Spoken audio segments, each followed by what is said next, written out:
A top Trump advisor just went rogue, and the MAGA war is exploding. You've likely been paying attention to one of the biggest corruptions in the White House. This is the transfer of this luxury jet from the country of Qatar to Donald Trump. He's planning on taking this jet with him to use privately for him and his family after he's president. I mean, that's absolutely outrageous.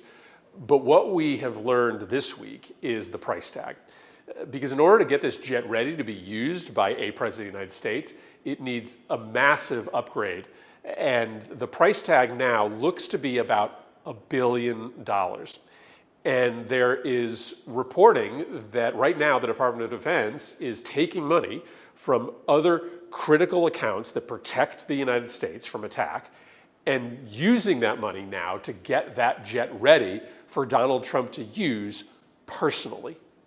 $1 billion of your money is being used to give Donald Trump and his family a private, personal luxury jet.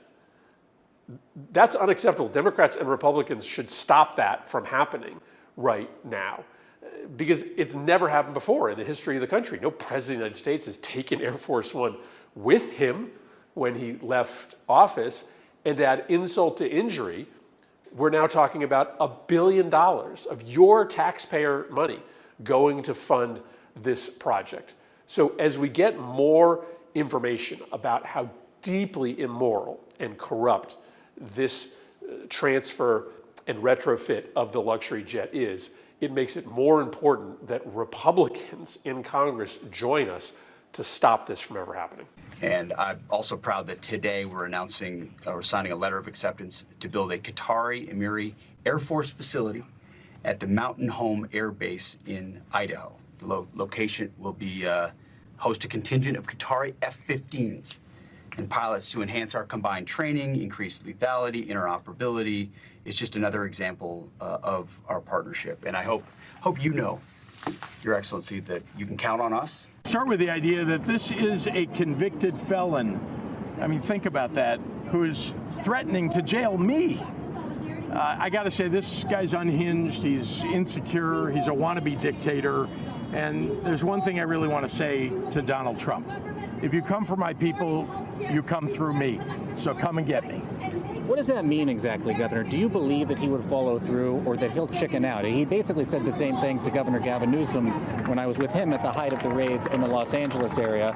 Governor Gavin Newsom is walking free in the streets of California. You think that he'll chicken out, or would he ever arrest you? Well, you know the expression, Trump always chickens out, taco. And I got to say, he can't arrest. We've done nothing wrong here. And very importantly, it's Donald Trump that is breaching the Constitution, breaking the law. We're taking him to court, and I believe we're going to win. Right now, in the Chicagoland area, the Texas National Guard is staging for a deployment that Governor Greg Abbott has ordered. What's the latest? Do you know where they are, what they're doing at this hour? Well, to be clear, Donald Trump ordered it and federalized those troops, and Greg Abbott's just going along. This is the same guy, by the way, Greg Abbott, who last year complained when Joe Biden tried to call up his National Guard and actually wrote a letter, signed a letter opposing that. Now he's okay with it because why? He's a lackey of Donald Trump. So we know that the Texas National Guard has been staging in Illinois. They're not yet, as far as I understand, on the streets, but I want you to know, the federal government is not communicating with our state. They're not talking to you about where these troops are going. It's unconscionable.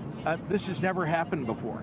They're calling out troops onto the streets of a state that doesn't want them, and they're not even telling us where they're going to go, what they're going to do. This hasn't happened, I don't think, since the Civil War. Let me ask you about the lawsuit. You have sued to stop their deployment. You didn't sue to stop National Guard on a nationwide level. You sued to, correct me if I'm wrong, just the Texas National Guard. Actually, no. We sued to stop him from calling out the Illinois National Guard, the Texas National Guard, and all other National Guards, because it is unconstitutional.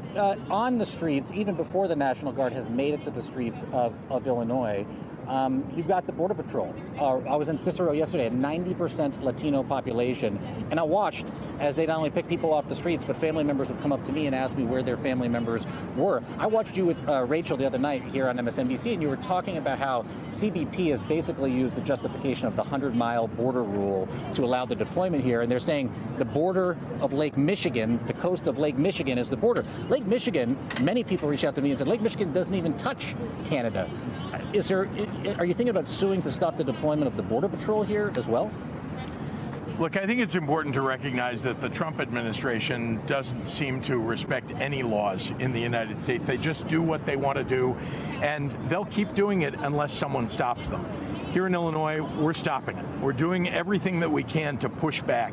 And yeah, they've got armed, we're talking about automatic weapons and camouflaged, and they're not soldiers, right? These are ICE and Customs and Border Patrol agents that are roaming the streets of Chicago, in downtown Chicago. Why? It's a show. It's a show of force. And why does Donald Trump want to do that? And I've said this before, and I think it's important for people to hear it. He wants to militarize major cities across the United States, especially blue cities in blue states, because he wants us to get used to the idea of military on the streets. Military troops. Let's break this down, because the outrage here is off the charts. First off, that Qatari jet, Trump's not just snagging a sweet ride. He's getting critical Defense Department funds to pimp it out for a cool $1 billion. Money meant to shield us from real threats. Poof, gone. So he and his family can jet set in style post-presidency. No president in history's ever yanked Air Force One for personal use, but hey, why start respecting norms now? Cut to Idaho. Trump's cozying up to Qatar even more, greenlighting their Miri Air Force Base right on U.S. soil for F-15 training. Partnership. More like payback for that jet favor. It's a blatant quid pro quo, folks.